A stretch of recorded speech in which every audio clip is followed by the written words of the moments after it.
So yeah, music and poetry. Yeah, like we were saying. Yeah, so for me, again, like I'm trying to dodge music. So Yeah, again, when I'm looking at my soundscapes, I'm looking at vocal percussionists, I'm looking at yeah, beatboxing, I'm looking at creating audio with the mouth, and just it sounds like music, but it's not necessarily music. And as we know, Islam talks about the use of instruments. yeah, So that's what I'm just trying to dodge wherever possible. yeah. And I feel like my poetry is powerful enough to be a cappella. It's just for these projects. So whenever I'm That's what we're gonna performing say. on stage, I'm going to leave it as a cappella. Acapella, you smash it to pieces, man. I have no issues. I Yeah, literally, because I rhyme and I can captivate my audiences. People say I can captivate them with my rhymes. with your energies So, as well. and my Yeah, energy and my presence, and people would listen to what I've got to say. facts, big I facts. feel like nearly every performance I've done has led to another gig. Yeah, And it's just a case of we remember your performance. People will come up to me at the end like, yeah, yours stood out, or I remember what you said and that hit me, or people say it gave me goosebumps because I can have some powerful poetry. Sometimes lighthearted, of course, and you gotta have a bit of balance and definitely, man. tone it down, especially when you're doing a longer set. Because sometimes you get 20 minutes, so it's like, okay, Yeah, I'll go heavy, but I'll also drop light to balance it out and show versatility. yeah. Because when I find you, yeah, for me, yeah, I was thinking, wallahi, I was thinking, nah, man. You know when you like, there's this thing about human being when you can identify yourself with somebody, and even if somebody like they might not be necessarily not look like you or whatever, or the opposite sex, but it's again like we say, as spiritual people first and foremost, they just some like it's like I was like, you're Muslim, I'm Muslim. You're doing poetry, I don't do poetry, but the things you're saying, I resonate with them. But what captivated me more, yeah, was honestly, you know, when it's like your vibe, where it's like I can actually tell you've been. It's like you woke up and you just became the person that you are. Once upon a time, you know, like basically, how should I say it? Where it's like I don't know, I saw a bit of it in you, like mandem, because I'm trying to use the right words. You going to say? Where it's like the aura, where it's like it's in there, it's in there. You going to say it? So it's like I was like, oh, this is yeah, this I love this. She's the energy. You got to understand because like the way you put, you know, when you're doing your poetry, there's a vibe you give up, and it's like, yeah, it's captivating. It's like if you know, it's like this is one of us. This one of us just doing her thing, basically. Yeah, man. So, that is actually. I feel like that's why. Anyway, probably certain people, man, you captivate certain people because like just honestly, because you know that spoken word, everybody's got their own vibe, and some people might do it slowly, some people might do it better. I've got slow pieces too. Yeah, your it thing varies. is intense. Your thing, you're giving it to them. You get what I'm saying? Yeah, It varies. your vibe. Yeah, it varies. Obviously, there's some soft pieces even in the book, like Yeah. where it's just like, okay, pace, yeah, slowly, but it's just rhyme. Rhyming is my thing, and I Yeah. will always have my own cadence about cadence. me. Yep. But if it warrants a slower pace, it'll be Mm-hmm. slower. So like I could write, if that track, if you imagine it's 7 minutes 30, that's a book in itself. It's a lot of text, and that's just one track. That's So, actually crazy. yeah, there's Yeah. a lot of content, and I think people don't realize something that I can say in 2 minutes.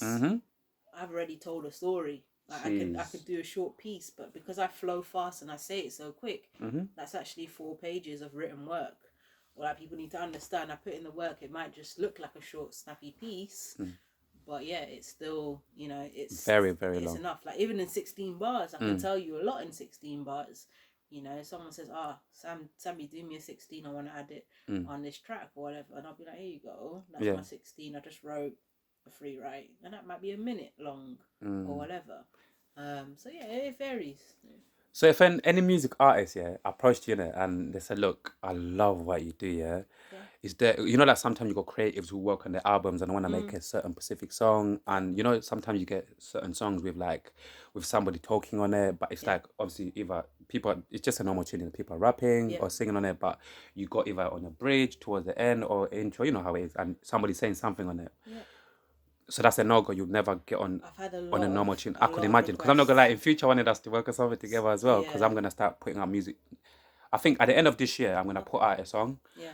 If not at the end of this year, if I'm too busy or focused on other things, 1,000,000% from next year, I'm going to start putting out different music and working with other people as well. Look, I will always supply you a cappella. And if you want to work on a soundscape with me, then just follow my respect and my rules. Of course, and man. Of and course. then you still get That's your your track. thing. Because I've been given beats that are like completely a cappella, Yeah. given to me by Muslims, and it's like, here you go. Can you jump and add a 16? Like there's one with a brother and a couple of brothers that I jumped on that one to give the female perspective, basically. And that one might come out later on this year. I don't know when, to be fair. I was literally gonna be like, is it out Yeah. Yeah. No, not that one in particular. That was just a quick 16. Yeah. And as Muslims, obviously, one of the foods that even certain people who are not Muslims, they know, like, we don't eat pork. Astaghfirullah, yeah, we don't eat pork here. Like, is there any other foods that because is there any other foods that you're aware of that Muslims shouldn't eat? Anything else? Of course, I'm just trying to think. Of course there are. But to be honest, even with like we can eat chicken and stuff like that, it has as long to as be halal. halal, and people forget that, right? And like kosher and stuff, but kosher means halal in that context. Yeah. But of course there is. I'm just trying to think on the top of my head. Obviously, people think about sweets as well and gelatine, but there's also like differences of opinion on like that gelatine and stuff. Yeah, people there's eat pork Haribo. crisps. There's a lot of Muslims that will tell you can eat gelatine. I think there is like differences of opinion on that. If you actually look at the halal sweets, a lot of them have got gelatine, but they're like beef gelatine or whatever. So if you can try and get the right type of gelatine, I think it's all good and stuff. Okay. And the way I see it is, if the halal option is there and you're not struggling to find it, always go for that first rather than just taking whatever's there. Because then at least you know you're good. Yeah. I'm with you. We can eat anything from the sea, so any type of fish. I'm just trying. There is stuff. Oh, I love a fish. Why has it not come to my mind? I'm just trying to think. I think even with insects, there's like some permissibility on some stuff, and right. Yeah, like you know, we love our insects back home. Used to eat lotus, for example, and I think with E numbers, there's some things that we can't take. It's just not coming to me right now. But there are other stuff besides pork that we shouldn't be touching. Hey, like back home, we eat a lot of, like, one of our prominent foods that we eat back home in terms of grasshoppers. We eat, you know, like you dry them, you know, like you dry them and then you fry them, or grasshoppers are nice, man. Yeah, when I was in was it Vietnam or no, in Cambodia. Cambodia. When we were walking in the food market, and they were like having scorpions that they were frying and barbecuing, and I just see everyone eating it in the night market, and I was just like, nah, eating scorpions. I can't do it. Yeah. But it's their culture. Some people, they like these things, I guess. So they say there's bush meat in some places as well. Oh, bush meat. Rats, snakes. There's even one restaurant in Camden. What's it called? Shaka Zulu. And they have a menu. They got a halal menu there too. But they actually will serve you zebra and all of this. And I don't think these animals tells you are already, permissible. Shaka Zulu. Yeah, I think some of these animals are not permissible to eat. So there are like some conditions and stuff. Yeah. Yeah. And you traveling a lot, like, what's the craziest thing you've ever tasted, or obviously halal, but what's the what's the most interesting thing you've ever tasted that's halal, like in any of these places? Do you know what? I don't just eat anything. I'm just trying to think. I don't think there's anything crazy that I've had, honestly. Like, I think one of them ones. I'm more of a drinky than a foodie. Is that mad? Like, I drink more than I eat. Well, most of our body's made out of water anyway, liquid, so you're good. Yeah, like I'm obsessed with like random stuff like matcha and all of these other things. Okay. But it's not for everyone. Good. Yeah, it's like Marmite. You either love it or hate it, and I'm a big fan of the green stuff. I hear that. Even on a quick one as well, going back to your parents, like, which one? Obviously, this question might sound silly to some, but obviously in the real world, people know these things happen. Sometimes people have better relationships with either their moms or their dads, isn't it? So like, which one? Who do you have a better relationship with, your mom or your dad? My mum, because she's here. My dad's absent. Oh, okay, obviously. Yeah. I just wanted to just know, because never know. Sometimes you might be talking to him or slowly connecting with him again. When I was younger, definitely closer to my dad. Okay. But when he left, and so And when you have an absent father that's not present and not part of your life. Yeah. And he, even earlier on, I wanted to say with your dad, obviously you said he's the Muslim, innit? He's the Muslim one. So it's like for me, the way I look at it, proper me listening to everything we've been talking about so far, one of the things that I get from it as well so far as well, the important things, it's like in terms of you becoming a Muslim, I might be wrong, all right, only Allah knows, or you might agree with me, but I feel like your dad planted the seeds first. Yeah, I remember actually, like, when I decided that I was going to start covering up, for example, and stuff like that. Yeah. My dad and my mum's reaction is complete opposite. he thought I meant niqab.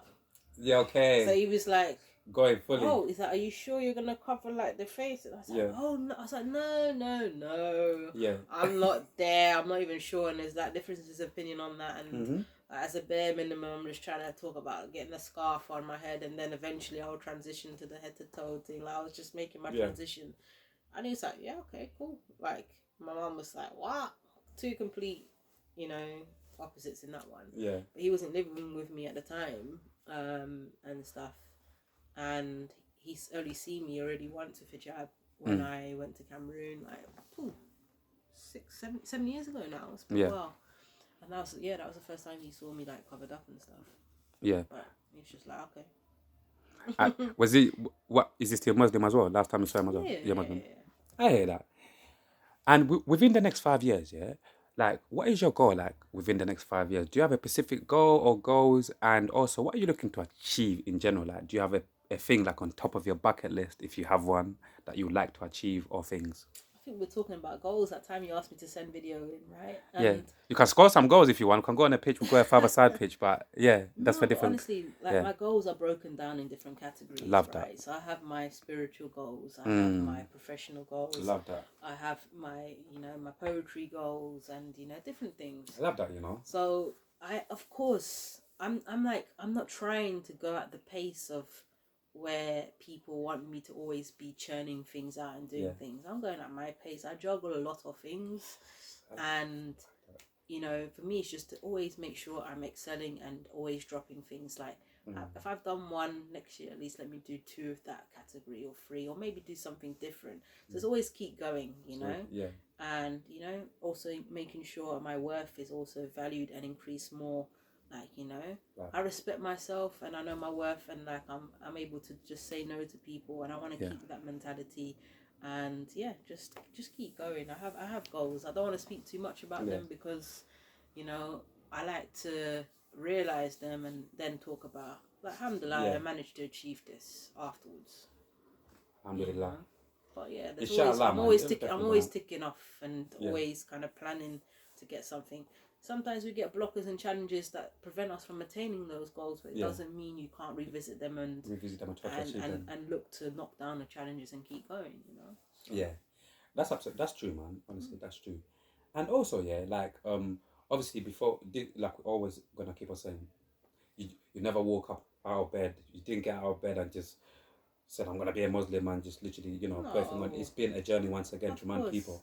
So before even like your journey before you proper started going on your journey, obviously, like you said, you was a tomboy, and you was living like quite a, like a normal person and stuff like that. I'm not saying you got trying to say no, like that. You're trying to make me sing, living without without limits and carelessly. Basically living a bit. Living like a bit more free, like how certain people live. You go to say without any type of boundaries and stuff like that. Imagine the question I'm going to ask. I should have just asked you this question. I'm mad, wallahi. Imagine it's like going to all the Africa, coming back. All I wanted to ask you is have you ever been heartbroken before? Have you ever been heartbroken before? I think every human. Can you believe that? Every human that's hit 20-something has been heartbroken. But of course. Like, how did you people got different ways, different ways of dealing with heartbreak or whatever, or rejection. How did you, like, when you got heartbroken, like, do you remember how you dealt with it, or do you have any tips, just even in general, for certain people to deal with heartbreaks? I think, you know what I mean? I think the good thing about Islam and relationships with me is I've changed the way I am with guys, and I've become a lot more guarded. I love that though. And self-respect, more self-love. I've always respected myself. Before religion, regardless, I've always been that, and I've always had, like, even younger days, my guy friends that were quite protective over me to make sure only the good came around me and stuff like that. That's good. So I've never, like, gone for negativity, and I don't know, when you spend a lot of time with a man them as well, you know how minds of a man work, and you know 1,000,000%. You know when a guy is playing games, and you know when a guy is sincere. So I am generally quite an open person, but I'm also guarded, and I know when the red flags are there and when I need to step back and just say goodbye to someone because they're just playing games. And for me, it's always been like, look, if you're not getting married and you're not serious, then please don't waste my time. Come correct or disappear, be gone. Try them again. And I've had time wasters, and you know, I've even gone through phases where I just didn't want to get married because of frustration with them and them. Yeah. If I'm honest, and it's just like, really, is this what's left out there? And you know, and when good things happen, you don't want to talk about it. So you know, like I said, who knows? I might be married. I don't know. Oh, what I'm saying is, you like, you need to be careful with how you're putting it. You know, there's some things you don't announce. Who knows?